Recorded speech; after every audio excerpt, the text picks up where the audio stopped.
மகாபாரதத்தில் பஞ்சபாண்டவர்கள் இருந்தாங்க. அப்போது பஞ்சபாண்டவர்களோட தந்தை பாண்டு வந்து இறக்கும் தருவாயில் ஒரு விஷயம் சொல்லிட்டு போகிறார். நான் இறந்ததும் என்னை எரிச்சிட்டு அந்த சாம்பலை வந்து சாப்பிட்டுடுங்க அப்படின்னு சொல்லி.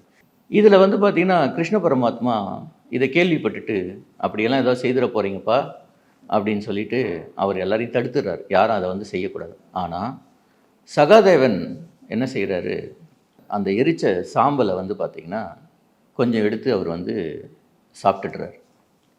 அவருக்கு முக்காலமும் உணரும் சக்தி வந்துடுது சகாதேவனுக்கு. போர் நடக்குது. போரெல்லாம் நடந்து முடிஞ்ச பிறகு வந்து பார்த்திங்கன்னா கர்ணன் இறந்துடுறார் போரில். அந்த கர்ணன் இறந்த சூழ்நிலையில் சகாதேவனுக்கு தெரிய வருது, கர்ணனும் சகோதரர் தான் அப்படின்றது தெரிய வருது.